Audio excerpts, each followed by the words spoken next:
Peuple de Dieu, shalom. Nous sommes en train de continuer notre programme. Là, c'est le 15e jour. Et nous pouvons dire que Bénézer est jusque-là, l'Éternel nous a secourus. Il y a un soir, il y a un matin, c'est le thème que nous avons développé durant la journée. Mais avant d'aborder mon message, avec la permission de mon Père, permettez-moi d'honorer quelques personnes qui sont venues. Des gens avec lesquels j'ai grandi. Pour la plupart, ce sont mes aînés. Et qui ont juste décidé de venir communier avec nous. On s'appelle les anciens de Congolo. Je vous parlais toujours de Congolo où j'ai passé quelques années. Est-ce que je peux vous prier de vous lever, juste pour que nous puissions vous recevoir?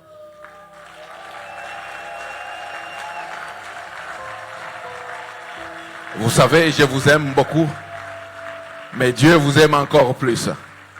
Je vous en prie, vous pouvez vous asseoir. Vous savez, c'est comme je vous ai dit, les Quinois ont l'habitude de penser que tu existes seulement le jour où il t'a découvert. Eux, ils m'ont vu grandir. Ils m'ont vu être intelligent à l'école. Ils m'ont vu être posé et calme. Alors, vous voulez un témoignage de moi? Il ne faut pas aller sur les réseaux sociaux et Facebook. Posez-leur la question et ils te parleront de moi. Assez parlé de moi, parlons de l'autre. C'est lui qui nous a invités tous. C'est lui pour qui nous sommes venus là ce matin. Durant la semaine, nous avons parlé, il y a eu un matin et un soir. Nous avons commencé par peindre le contexte. Et il y a le deuxième point. La deuxième vérité nous dit que Dieu n'a créé que 2 fois. Ça m'intéresse. Dieu n'a créé que 3 fois. Au verset 1 de Genèse 1, il a créé les cieux et la terre. La deuxième fois que Dieu a créé, c'est au verset 21. Il a créé les poissons, les animaux et tous les animaux de la terre. Et au 3e jour, il nous a créé, nous, à son image et à sa ressemblance. Et toutes les autres choses qui sont arrivées, Dieu les a ordonnées. Dieu les a condamnés. Donc Dieu a utilisé sa parole. Jean 1, verset 1, 2, 3, 4 nous dit qu'au commencement était la parole était avec Dieu et la parole était Dieu. Toutes choses ont été faites par elle et aucune chose qui existe n'a pas été faite sans elle. Et la parole ce matin, c'est Jésus. Et je conclus mon message par Marc 5, verset 1 à 20 et je parlais du fou de Gadara. Mais ce fou de Gadara a eu 3 groupes de personnes. Il y a Satan qui a agi, il y a la société qui a agi, mais mieux que Satan, mieux que la société, notre Seigneur Jésus-Christ a agi. Et lorsqu'il agit, il te fait asseoir, il te donne de beaux habits et il te restaure. Et j'aime bien ce que le modérateur a dit ce matin. Il a dit, il s'est fait que tous ces 3 jours de prédication étaient des soirs. Et ce matin, peut-être que ton matin peut commencer. Mais je vais attirer notre attention. Ne commence pas le matin sans Jésus. Ne commence pas ton matin sans Jésus. D'où la question que je te pose. Où est ton Jésus? C'est ça mon thème de ce matin. Où est ton Jésus? Oh. Et si toi tu écris ton message, n'écris pas où est ton Jésus. Pose-toi la question, où est mon Jésus? Il faut le personnifier. Nous sommes dans le livre, j'ai écouté un de mes fils prêcher sur Luc 2. J'étais tellement béni. Et j'ai dit, pourquoi est-ce que je ne partage pas ce texte avec mon église, ma communauté? Que Dieu bénisse le prophète Franck, qui en lisant ce texte m'a beaucoup inspiré. Luc 2, verset 41. À 52, et nous lirons Deutéronome 16, verset 16. Lisons pour la gloire de Dieu. Je vais Dieu, n'est-ce pas? Est-ce que vous pensez que la parole de Dieu est Dieu? Si Fatih venait à entrer ici, qu'est-ce que nous allons faire? Mais lorsque Dieu est entré ici, qu'est-ce que nous faisons? Je voudrais qu'on prenne l'habitude de commencer à honorer Dieu quand il s'agit de lui. Avec la permission de mon Père, est-ce qu'on peut commencer à se tenir debout quand nous lisons la parole de Dieu? Comme pour dire, c'est toi qui règnes. Nous lisons pour la gloire de Dieu. Le parent de Jésus allait chaque année à Jérusalem à la fête de Pâques. Lorsqu'il fut âgé de 12 ans, ils y montèrent selon les coutumes de la fête. Puis quand le jour fut écoulé et qu'ils s'en retournèrent, l'enfant Jésus resta à Jérusalem. Son père et sa mère ne s'en aperçurent pas, croyant qu'il était avec leurs compagnons de voyage. Si ta Bible souligne leurs compagnons de voyage. Ils firent une journée de chemin et le cherchèrent parmi leurs parents et leurs connaissances. Tu peux souligner leurs parents et leurs connaissances. Mais, ne l'ayant pas trouvé, ils retournèrent à Jérusalem pour le chercher. Au bout de 3 jours, ils les trouvèrent dans le temple, assis au milieu des docteurs, les écoutant et les interrogeant. Tous ceux qui l'entendaient étaient frappés de son intelligence et de ses réponses. Quand ses parents le virent, ils firent saisis d'étonnement. Tu peux souligner saisis d'étonnement. Et sa mère lui dit, mon enfant, pourquoi as-tu agi de la sorte avec nous? Voici ton père et moi, nous te cherchons avec angoisse. Il leur dit, pourquoi me cherchez-vous? Ne savez-vous pas qu'il faut que je m'occupe des affaires de mon père? Mais ils ne comprirent pas ce qu'il leur disait. Puis il descendit avec eux pour aller à Nazareth. Et il leur était soumis. Sa mère gardait toutes ces choses dans son cœur. Et Jésus croissait en sagesse, en stature et en grâce, devant Dieu et devant les hommes. Deutéronome 16, verset 16. 3 fois par année, tous les mâles d'entre vous se présenteront devant l'Éternel, ton Dieu, dans le lieu qu'il choisira à la fête des pains sans levain, à la fête des Pâques, à la fête des semaines et à la fête des tabernacles. On ne paraîtra point devant l'Éternel les mains vides. Parole du Seigneur. Je vous prie de vous asseoir. Ce texte, nous le connaissons, n'est-ce pas? Il parle de l'enfant Jésus qui est perdu à 12 ans. Mais au fond, il n'était pas perdu, il était dans le temple. Et c'est pour ça que je nous pose à tous la question, où est mon Jésus? Je vais vous donner un contexte très rapide de Deutéronome 16. Et je vous donnerai aussi un contexte très rapide des événements qui sont autour de la naissance de Jésus. Et après, je vous parlerai de 4 choses. Il y en a certainement plusieurs. Mais parce que je vous aime, vous savez que je vous aime bien. Alors je ne vais pas vous encombrer, mais je vais vous donner seulement 4 choses essentielles que vous devez comprendre. La première, Joseph et Marie ont perdu Jésus. La deuxième, les habitudes. La troisième, les compagnons de voyage. Et pour finir, Jésus est dans le temple. Joseph et Marie étaient des Juifs dévoués.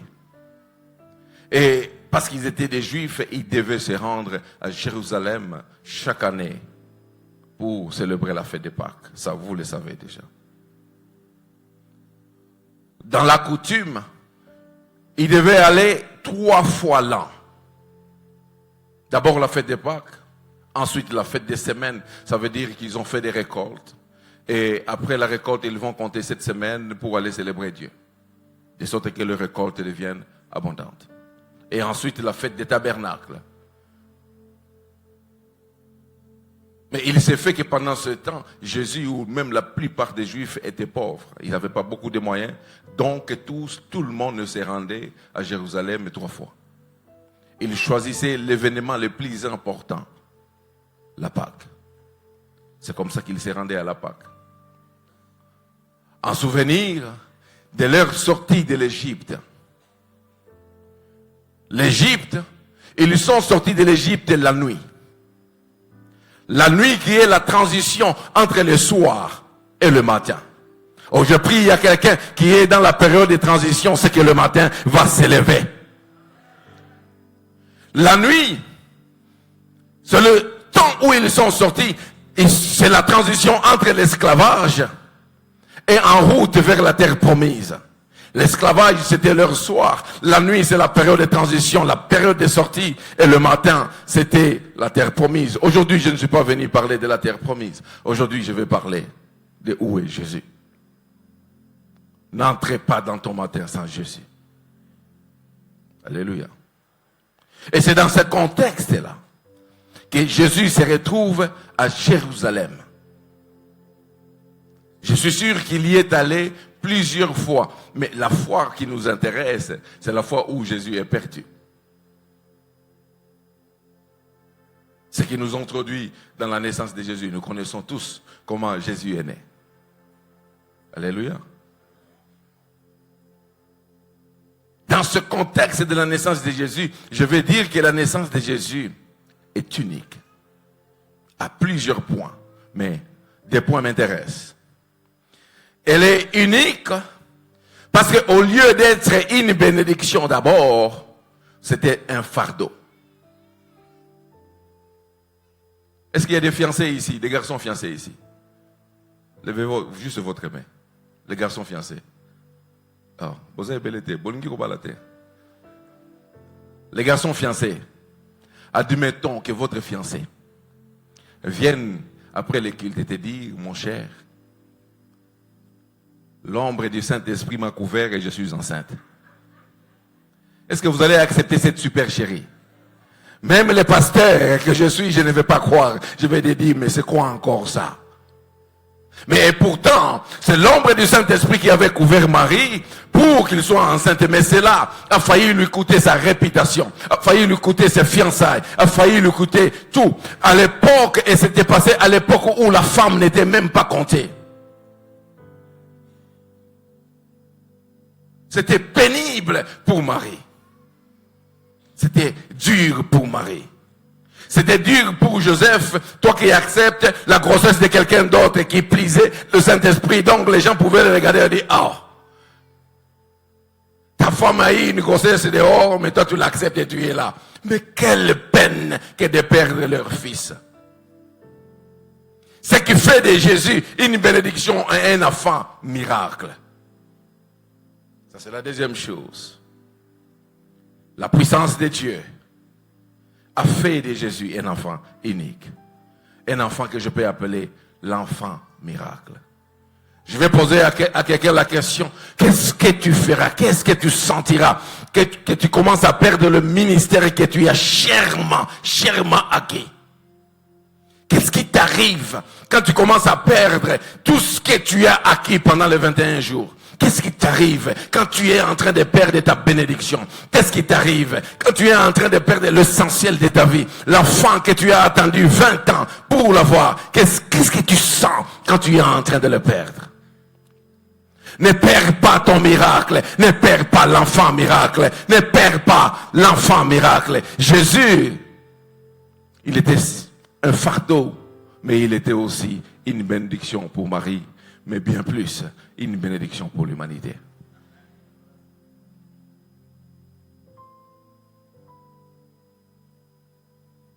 Quatre choses, et nous allons prier.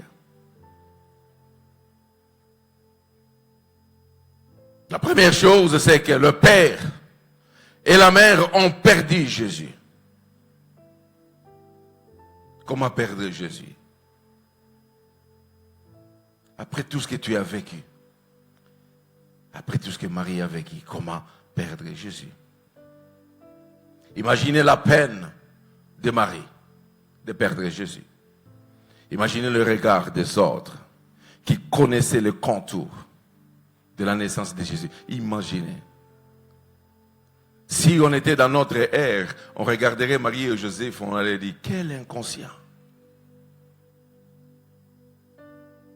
N'est-ce pas, on regarde des gens qui sont venus à l'église, qui sont venus de nulle part, qui étaient bourrés de démons. Ils sont venus, ils ont reçu leur délivrance, et puis ils commencent à perdre leur délivrance. Quel inconscient, quel irresponsable. Ça, c'est le regard que les gens te jetteront lorsque tu es en train de perdre. C'est pourquoi tu t'es battu toutes ces années. C'est pourquoi tu t'es réveillé. C'est pourquoi tu as bravé les embouteillages pour venir. Ne perds pas ta bénédiction. Ne perds pas ce que tu as acquis chèrement. Marie a perdu. L'inattention l'a fait perdre Jésus. Imagine un seul instant que tu perdes le diplôme pour lequel tu as commandé chaque année des paiements de Minerval. Imagine que tu perdes la chose pour laquelle tu t'es battu. Imagine que tu perdes la chose qui a sapé ta réputation. Imagine que tu perdes ça. Quelle irresponsabilité! Quelle inconscience! Oh bien-aimé, je ne veux pas perdre Jésus. Je ne veux pas perdre Jésus. Ne perds pas Jésus. Perds l'argent, mais ne perds pas Jésus. Perds les amis, mais ne perds pas Jésus. Perds ta réputation, mais ne perds pas Jésus. Perds tout, mais ne perds pas Jésus. Parce que Jésus, c'est ton miracle. Parce que Jésus, c'est ton secours. Parce que Jésus, c'est tout ce que tu avais. Parce que si tu as Jésus, tu as tout. Ne perds pas Jésus. Je t'en supplie. Qu'on te chasse de la chorale, mais ne perds pas Jésus. Qu'on te programme plus pour prêcher, mais ne perds pas Jésus. Qu'on ne t'appelle pas à une fête, mais ne perds pas Jésus.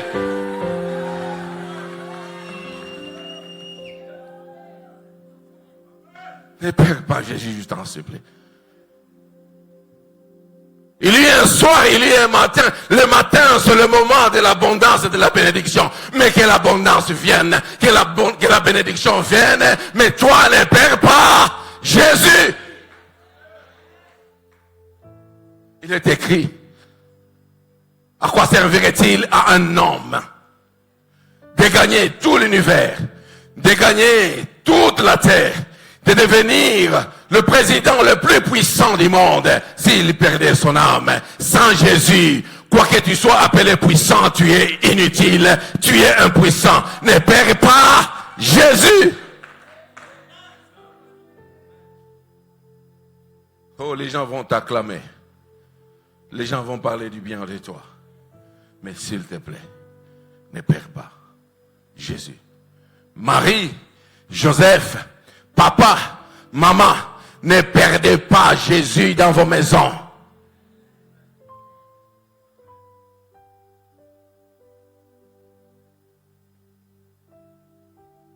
Deuxième chose, la coutume. Est-ce qu'on peut nous mettre Luc 2, verset 42? Il est écrit, lorsqu'il fut âgé de 12 ans, ils y montèrent selon la coutume de la fête. La coutume, c'est comme une habitude. Une habitude. Ils avaient l'habitude d'aller à Jérusalem pour célébrer la fête. Bien-aimés, la coutume, la culture, elle est très dangereuse quand on ne pose plus de questions. Et surtout lorsque cette coutume est passée de génération en génération. Il est passé d'Abraham, il est passé d'Isaac et de Jacob, il est passé de Joseph. Lorsque ça arrive au-delà de la 4e génération, on ne pose plus de questions. On commence à dire, ça s'est fait toujours comme ça. Je vais te dire, bien-aimé, que la coutume, que les habitudes ne t'empêchent pas de perdre le focus sur Jésus. Ils étaient habitués à venir au temple. L'habitude du miracle que tu reçois ne te fasse pas perdre le focus sur celui qui fait les miracles. L'habitude de la manifestation de sa puissance ne te fasse pas perdre le focus sur celui qui permet que sa gloire descende. Nous sommes tellement habitués à recevoir des miracles que nous commençons tellement à croire aux miracles au lieu de croire à celui qui fait les miracles. Nous sommes tellement habitués avec Dieu que nous allons commencer à oublier comment Dieu agit. Nous sommes tellement habitués à voir Dieu agir d'une certaine manière et oublier que notre Dieu, il n'est pas dans une bouteille. Notre Dieu, il agit tantôt d'une manière, tantôt d'une autre. Tu seras en train de l'attendre ici et Dieu t'a déjà parlé, mais le problème, c'est que tu n'es pas sur les bons canaux de communication. Il te parle à la radio, toi tu le regardes à la télé, tu ne l'entendras pas. Mais pourtant, il a parlé. Que l'habitude ne te fasse pas perdre le focus de qui est Jésus-Christ. Si tu as oublié, Jésus-Christ est celui qui est né d'une vierge, qui est venu sur la terre, qui a laissé son trône, sa divinité sur le trône. Il est descendu vivre notre nature. Il est descendu, il a opéré des miracles, mais bien plus, il est mort pour toi, pour que tu sois sauvé. C'est celui-là, Jésus-Christ.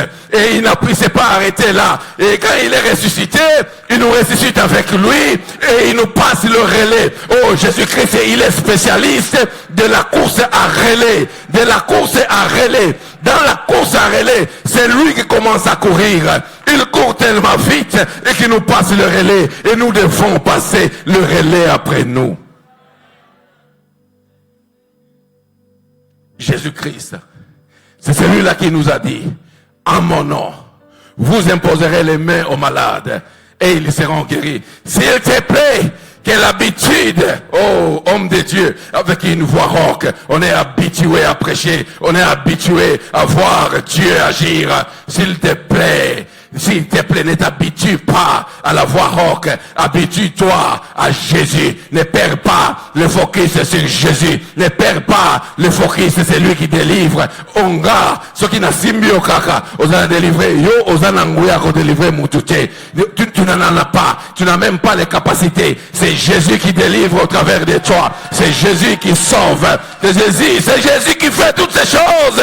Il a dit à mon nom, vous imposerez les mains aux malades et ils seront guéris. Quand Dieu a imposé ma beaucoup pas maladie sans utiliser le nom de Jésus, tu n'auras rien. Papa, nous les chrétiens, on est tellement habitués.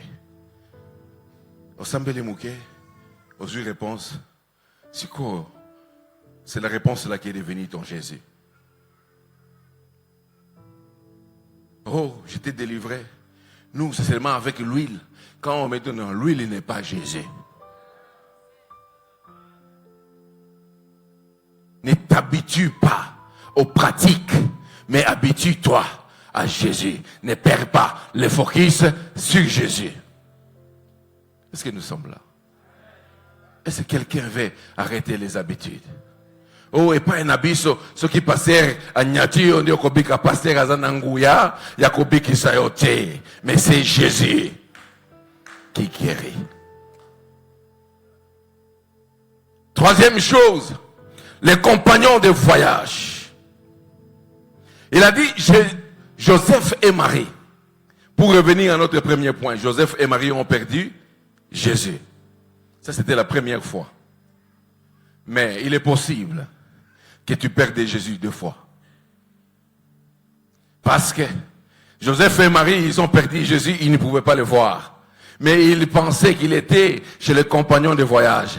Quand ils voient chez les compagnons de voyage, ils se rendent compte que même les compagnons de voyage ont déjà perdu Jésus. Bien-aimé, je suis venu te dire ce soir, Jésus n'est pas chez les voisins. Jésus n'est pas chez les voisins. Kosimbisa Yesu na yo te. Kosimbisa Yesu na yo te. Ne fais pas tenir Jésus. En matière de Jésus, Je fais confiance à l'onction qui est sur les hommes de Dieu. Mais si je dois sauter, si je dois marcher, je tiendrai mon Jésus. Parce qu'il est possible que lorsque tu demandes aux voisins de tenir le Jésus pour toi, ils l'ont déjà perdu. Il est possible que les voisins aient déjà perdu Jésus. Jésus, c'est une affaire personnelle. Fais-en une affaire personnelle. Je dors avec Jésus. Je me réveille avec Jésus. Je marche avec Jésus. Je pleure avec Jésus. Je prie avec Jésus. On m'imposera les mains par les hommes de Dieu. Oui, je serai guéri. Mais quand je finis, je prends Jésus. Je pars avec lui. Ne fais pas tenir Jésus. Jésus, on ne le fait pas tenir. Jésus, on marche avec lui. Oh, il y a des gens là qui viennent vivre la grâce de Dieu sur ma foi, la foi du pasteur Roy. Mais tu risques d'avoir sur ma foi alors que j'ai déjà perdu Jésus. Tiens d'abord Jésus. Ne le fais pas tenir par quelqu'un d'autre. Ne vis pas ta vie chrétienne comptant sur la foi de quelqu'un d'autre. Compte sur ta propre foi avec Jésus. Oh, laisse-moi te dire, les compagnons de voyage, ils ont peut-être déjà perdu Jésus. Joseph et Marie, ils sont allés chercher Jésus. La Bible nous dit même, ils pensaient qu'il était avec les compagnons de voyage. Laisse-moi te dire, en matière de Jésus, arrête de penser. Tiens d'abord Jésus. Et puis avance, parce que il est écrit, voici le miracle qui accompagneront ceux qui auront cru. Mais ceux qui ont aussi mis à qui est, yozo tambola. Peut-être que tu l'as déjà perdu. Oh, est-ce que je suis en train de parler à quelqu'un? Est-ce que je suis en train de parler à quelqu'un? Est-ce que nous voulons faire saisir notre Jésus? Non, il n'est pas. Il n'est pas là. Il n'est pas chez le voisin. Ce n'est pas parce que le voisin prophétise que forcément il est chez le voisin. La divination existe aussi. Mais toi d'abord, rassure-toi que tu as tenu Jésus. Ne fais pas qu'Osimbisa Jésus. Je t'en supplie. Jamais n'a Simbisa Jésus. Jamais n'a Tika Jésus. Jamais n'a pas ça moutou Jésus à Simba. Oh, voyez-vous, on diminue tellement Jésus. Jésus a sa téléphone nayote. Je peux prendre mon téléphone. Non, c'est pas à moi, je vais te rendre. Je peux prendre mon téléphone à Kosimbi Sango. Tout ce que je vais rater, ce sont les appels et les SMS. C'est tout ce que je vais rater. Je peux prendre mon sac à main, maman, na Simbi Siango et pas à moi là. Ce qui est à moi, le boko mukuse, pour que je ne parle pas de l'autre. Ce qui est à moi, le boko mukuse, c'est à moi, 3000, 4000 de oko bungi ça. Mais ce qui est au Simbi si Jésus, et puis à bungi, tu perds tout. Jésus n'est pas un objet que tu peux faire tenir. Jésus, c'est le Dieu vivant. C'est le Dieu.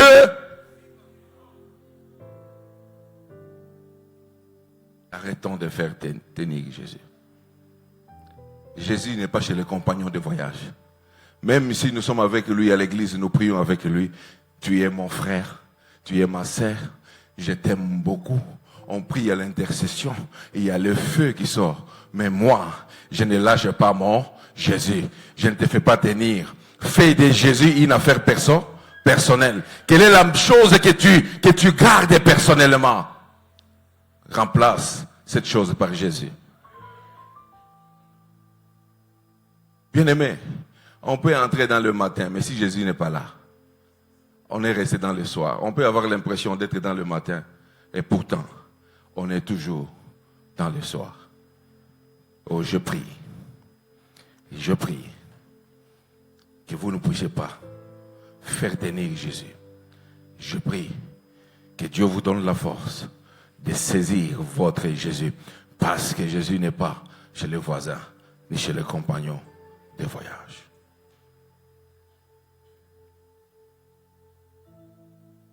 La quatrième et dernière chose, pour répondre à la question que nous nous sommes posée comme sous-thème de ce matin. Quelqu'un peut me rappeler? Où est mon Jésus? Mais la réponse, c'est que Jésus est dans le temple.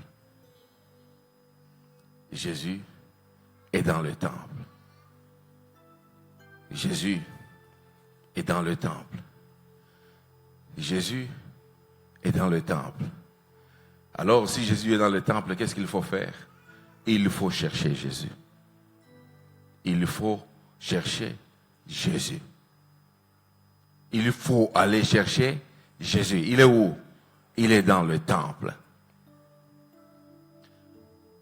Bien-aimé, il est possible que tu continues à marcher.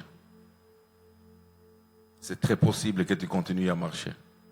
Joseph et Marie, et même les compagnons de voyage, ils ont continué à marcher sans savoir que Jésus était resté. Pourquoi? Parce que la puissance de Jésus n'arrête pas automatiquement la marche. La puissance de Jésus n'arrête pas automatiquement la marche.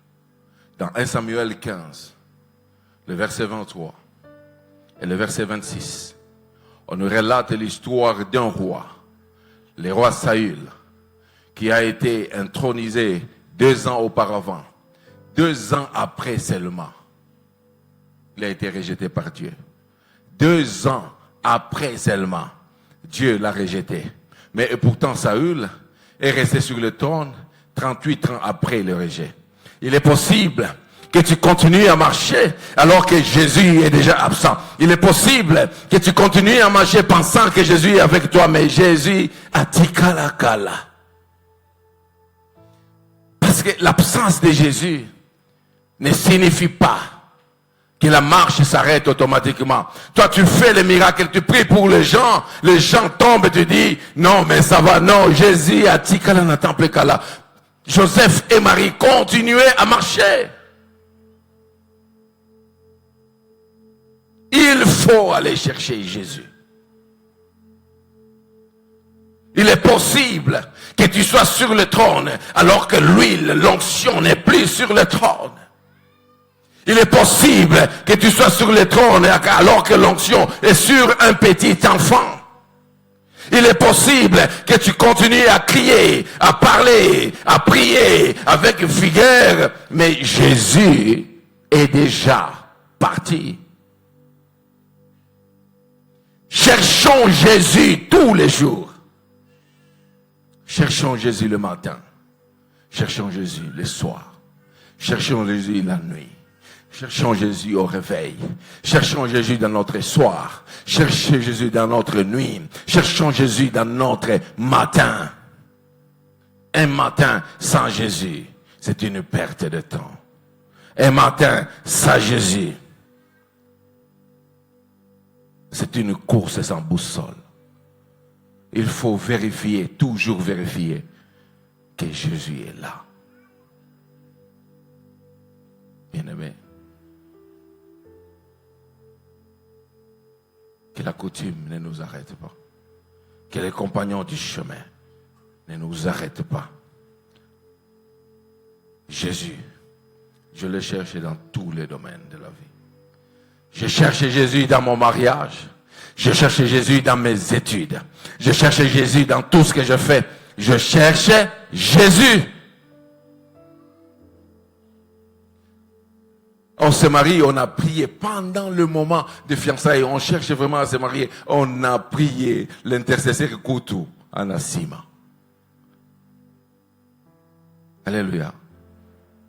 Alors quand on te voit toi prier pour ton boulot, et on voit l'intercesseur en train de prier, on vous mélange, on dit, c'est qui Dédé est intercesseur? On pense que c'est toi qui es intercesseur. Mais lorsque tu as le boulot, au Simbisinano Jésus. Cherchons Jésus quand nous sommes bénis. Cherchons Jésus quand nous ne sommes pas bénis. Cherchons Jésus quand nous avons les enfants. Cherchons Jésus quand nous n'en avons pas. Cherchons Jésus sur notre chemin. Cherchons Jésus quand tout marche. Cherchons Jésus quand ça ne marche pas. Jésus, c'est un être à chercher et à poursuivre. C'est un être que je vais aujourd'hui, c'est un être que je vais demain, c'est une personne que je vais le lendemain, c'est une personne que je vais tous les jours de ma vie. Cherchez Jésus.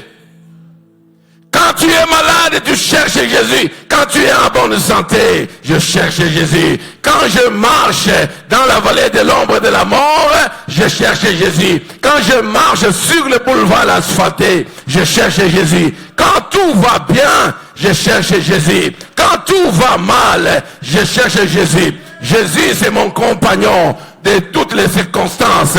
Pourquoi? Parce qu'il est le maître des temps et des circonstances. Et je déclare sur vos vies, parce que vous avez cherché Jésus, que les circonstances se renversent au nom de Jésus. Je déclare sur vos vies, parce que vous avez cherché Jésus, que la maladie s'arrête au nom de... Oh, j'aime bien ce que j'entends. Ne perds pas Jésus. Ne perds pas. Ne perds pas. Bien-aimé, je vais conclure par là. Et nous allons prier. Pendant 5 minutes, je vais conclure.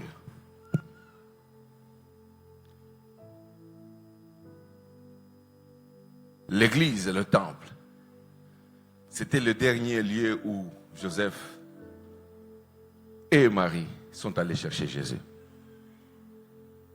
Ils l'ont cherché partout. Et pourtant, Jésus n'avait jamais quitté le temple. Où est-ce que tu cherchais Jésus?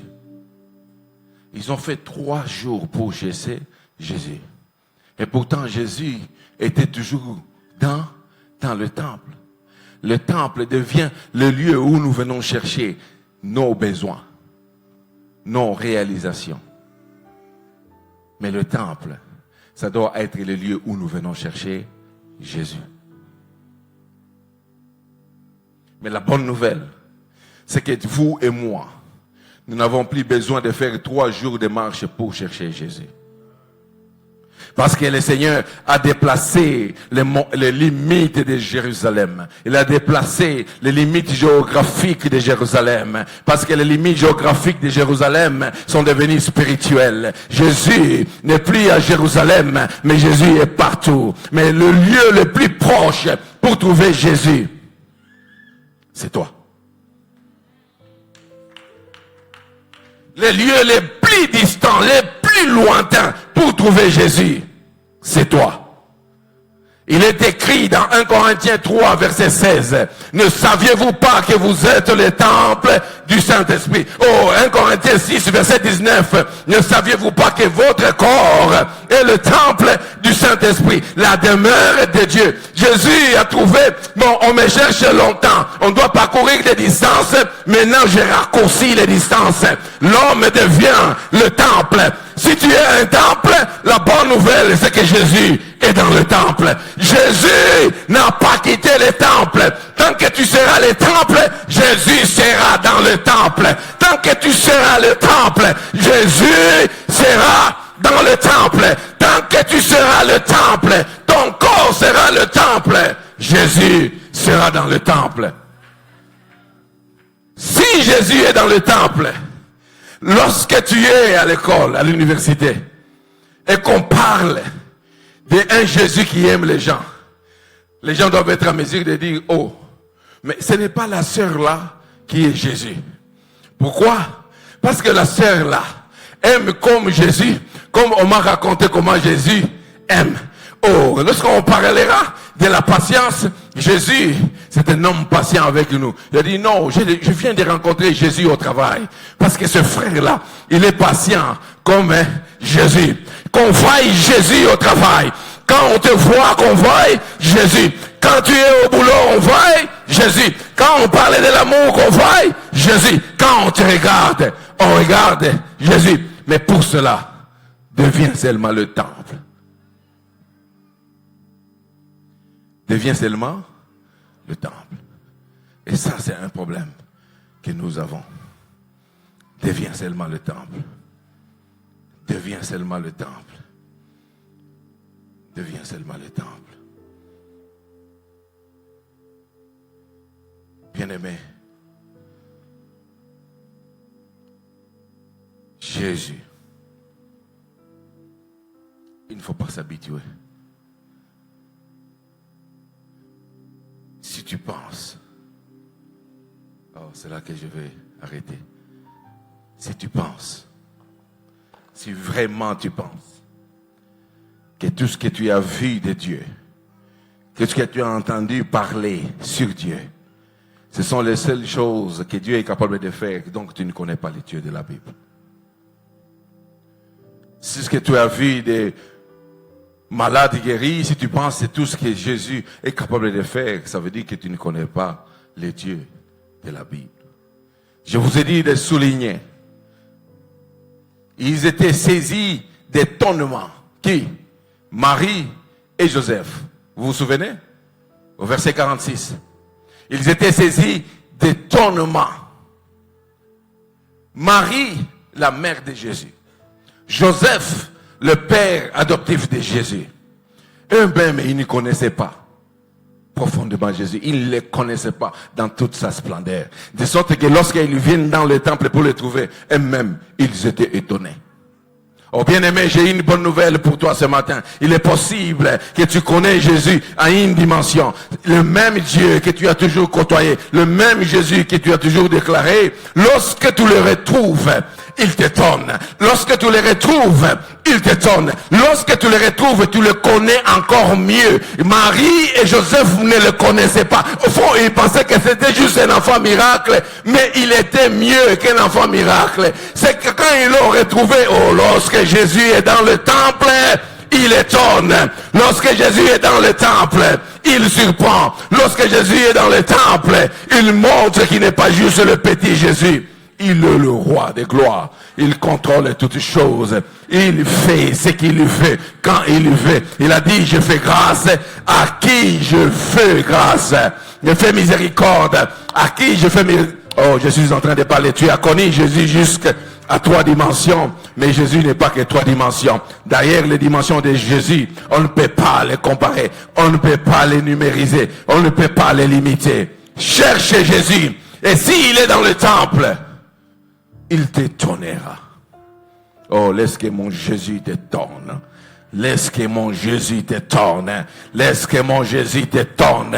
Laisse que mon Jésus appelle à l'existence des choses qui n'existent pas. Laisse que mon Jésus parte de ton néant pour faire quelqu'un de bon. Laisse que mon Jésus parte d'un Gédéon, 0 héros, en vaillant héros. Laisse que mon Jésus te trouve dans le sépulcre comme le fou de Gadara, qu'il te fasse asseoir, qu'il te vêtisse et qu'il te restaure complètement. Lorsque Jésus est dans le temple, il fait tout. Il est écrit dans Ésaïe 6, l'année de la mort du roi Osias. Ésaïe, le prophète, a vu un grand Dieu, l'Éternel, assis sur un trône très élevé. Jésus n'est jamais descendu.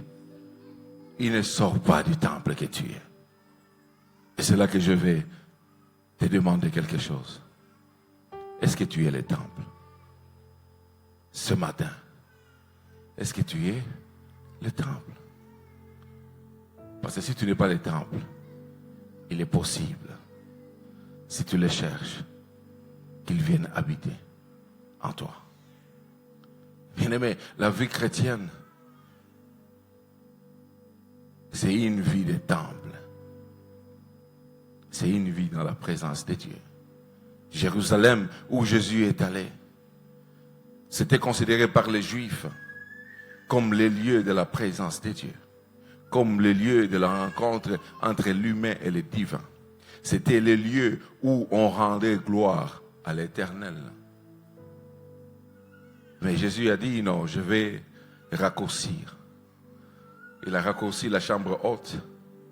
Aujourd'hui, je n'ai plus besoin d'aller à Jérusalem, entrer dans la chambre haute. Mais si je veux voir la chambre haute, c'est pour des raisons historiques et de compréhension. La chambre haute, c'est tout lieu où les voyants de Dieu se rassemblent et devenir une chambre haute. Dans cette douceur, je voudrais juste que tu pries. C'est la seule prière que je vais te demander. Juste que tu retrouves Jésus. Retrouve Jésus. Si tu l'as fait tenir, va le reprendre. Si tu l'as laissé par les coutumes, va le reprendre. Si tu l'as laissé aux compagnons de voyage, reprends Jésus. Si tu l'as cherché ailleurs, deviens le temple et Jésus agira. Je voudrais qu'on incline nos têtes dans la prière.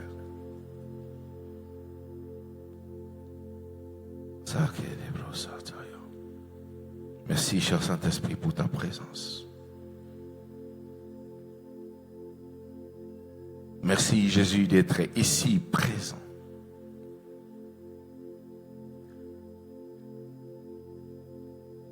Merci parce que tu es en train de changer des cœurs. Et avant d'aller dans la profondeur de la parole, de nos prières,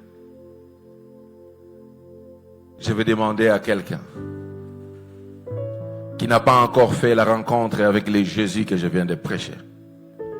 Parce que pour le chercher, il faut déjà l'avoir eu. Si tu n'as pas encore accepté Christ comme Seigneur et Sauveur personnel de ta vie, ce matin, il est disponible.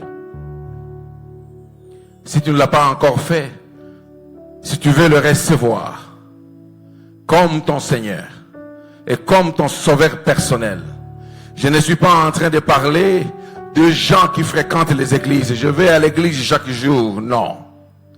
Je suis en train de parler de la rencontre avec les ressuscités. Je suis en train de dire à quelqu'un qu'aujourd'hui tu peux choisir d'abandonner ta vie et de la donner à Jésus. Aujourd'hui tu peux choisir de devenir le temple. Si tu es là, lève juste ta main là où tu es et je vais prier avec toi. Si tu n'as pas encore reçu Jésus-Christ, tu diriges ta main par toi-même. Merci Jésus, merci. Tu peux lever ta main parce que ce matin peut être le matin de démarrage avec toi. Jésus ne te juge pas. Jésus ne regarde pas ta saleté. Jésus, il est là seulement pour toi. Si tu veux recevoir Jésus comme Seigneur et Sauveur personnel de ta vie, lève ta main juste là où tu es. Merci Jésus. Merci pour ces personnes qui ont levé la main. Merci. Oh Père, je peux vous prier de vous lever juste là où vous êtes. Nous sommes les têtes inclinées. Juste les têtes inclinées. Je peux vous demander de vous lever, s'il vous plaît. N'ayez honte de personne. Levez-vous juste là où vous êtes. S'il vous plaît. Vous n'avez pas encore reçu Jésus comme Seigneur et Sauveur personnel. Même si vous allez à l'église tous les jours. Mais il faut faire la rencontre avec les ressuscités. Oh, nous allons prier avec vous. Vous êtes tellement éparpillés que je vais demander à Papa de prier pour vous.